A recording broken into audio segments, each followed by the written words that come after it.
Hey everyone, welcome back.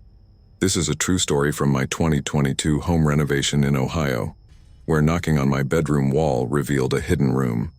What waited inside wasn't empty, it was alive with terror. This'll make you fear what's behind your walls. In the spring of 2022, I was 28 and had just bought my first house in a sleepy Ohio suburb, a 1950s ranch with creaky floors and faded charm. I was eager to renovate, starting with the master bedroom to make it my own. The walls were covered in dated wood paneling, and while measuring for new drywall, I noticed one section sounded hollow when I knocked. Intrigued, I grabbed a crowbar and pried off a panel, revealing a sealed door painted to blend with the wall. My heart raced. This wasn't on the blueprints. The door was heavy, cold to the touch, and opened to a small, windowless room about 8 to 10 feet. Dust hung thick in the air, and the floor was bare concrete, littered with cobwebs. I assumed it was forgotten storage, but the air felt wrong, like it was holding its breath. I stepped inside with a flashlight, the beam catching old shelves lined with dusty jars and a rusted chair in the corner. A faint knock echoed from the far wall like a reply to my presence.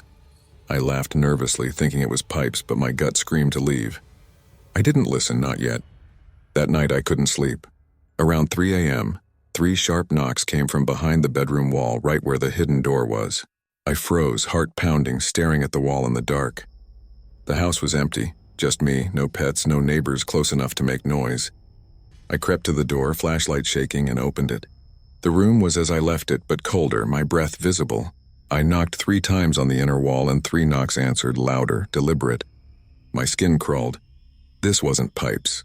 I slammed the door shut, pushed the panel back, and tried to sleep, but the knocks persisted, rhythmic like a heartbeat. The next day I called a contractor friend to check the room. He found no plumbing or wiring behind the wall, just solid concrete. He laughed, saying old houses play tricks, but I wasn't convinced. I set up a motion-activated camera in the room, hoping to catch a raccoon or something rational. That night the knocks returned, louder, and I heard a whisper. My name, Noah, soft and rasping like it came from inside the wall itself. I checked the footage, heart sinking at what I saw. The camera footage was chilling. At 3:17 a.m., shadows moved across the room, human-shaped, pacing, but no one was there. A handprint appeared on the concrete wall, steaming as if freshly pressed by warm skin. The whispers grew clearer on the audio, saying, "Noah, come see." I researched the house online and found it was built in 1955 for a reclusive artist who vanished in the 1970s, leaving rumors of strange rituals. Neighbors mentioned hearing knocks from the property back then, dismissing it as his eccentricity. I reopened the hidden room, finding a journal I hadn't noticed before, half buried in dust. Its pages were filled with frantic notes about the room that watches, and sketches of eyes carved into walls, smiling mouths drawn in red ink. When I read a passage aloud, the knocks stopped, but the air grew heavier, and a low laugh echoed. I dropped the journal, backing out, but a jar on the shelf tipped over on its own, spilling a dark liquid that smelled of decay. My phone, fully charged, died instantly. I sealed the room again, but the whispers followed me upstairs, now louder, calling me by name. The next week was hell. The knocks came every night at 3 a.m., 3 sharp raps, now joined by scratches inside the walls. I invited my friend Sarah over to witness it. We sat in my bedroom watching the camera feed live. At 3:02 a.m., the screen showed a figure in the hidden room, gaunt, featureless except for a wide, unnatural smile. It knocked 3 times, and the bedroom wall echoed it. Sarah screamed as the door rattled, the handle turning on its own. We fled to the living room, but objects from the hidden room appeared there. A jar, a sketch of that smile. The whispers grew personal, mentioning my childhood fears, things I'd never told anyone. Sarah suggested a priest, but I wanted answers first. I found an old article about the artist. He'd built the room as a sanctuary for his art, but neighbors saw him dragging chains inside before he vanished. The camera caught more, handprints multiplying, walls pulsing like breathing. We tried to leave, but the front door wouldn't budge, as if the house wanted us to stay. Desperate, I contacted a paranormal investigator from a local forum. He arrived at midnight, his face grim as he scanned the room with tools. "This isn't a ghost," he said.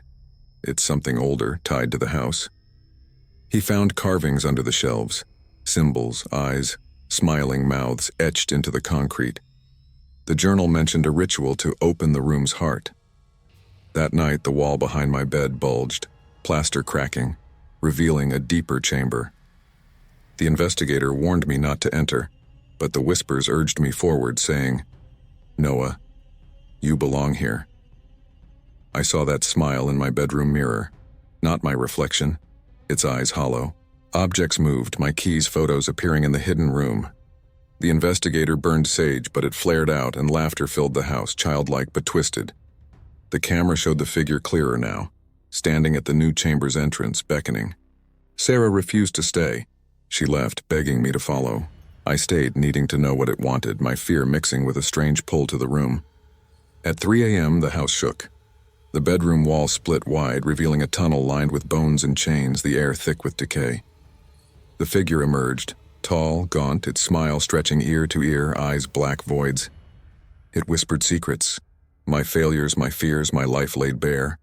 "Join us," it rasped, pointing to the tunnel where shadows writhed like trapped souls. I grabbed a hammer, smashing the wall to collapse the entrance, but it reformed, the smile laughing louder. The journal's last page described the artist sealing himself in, offering his soul to the room's heart for eternal art. The figure lunged, cold hands grazing my neck, its breath like rot. I screamed, throwing the cross from my nightstand. It recoiled, shrieking. The camera battery died, but not before capturing dozens of smiling faces in the tunnel, all watching me.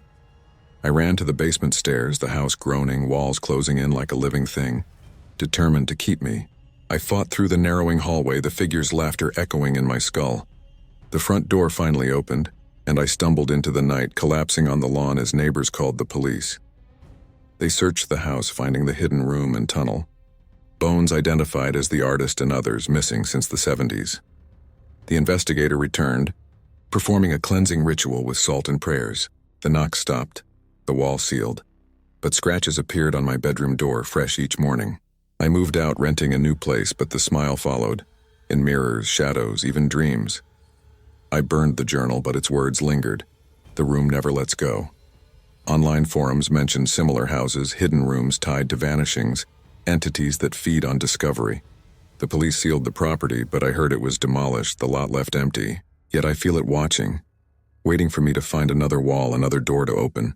In my new apartment, I avoid renovations, keep lights on. But late at night, I hear faint knocks, always three, behind walls. Mirrors show that smile sometimes, fleeting but there. I joined a support group for paranormal survivors. Others described hidden rooms, smiling entities that latch onto you. One woman said her house had a room that appeared only at night, whispering her name. I checked the old house's site on Google Maps. Nothing but dirt, yet shadows form in photos like faces watching. The investigator warned the entity might be unbound now, free to follow. I keep salt by my bed, a cross on the wall, but the whispers persist, saying, "Noah, we're still here." I don't sleep much, always checking for cracks, listening for knocks. The house is gone, but the room feels alive, hiding in every wall I pass, waiting for me to slip up and open it again. Subscribe now channel and watch next story. That's my story, true and terrifying. Check your walls, some rooms wait to be found.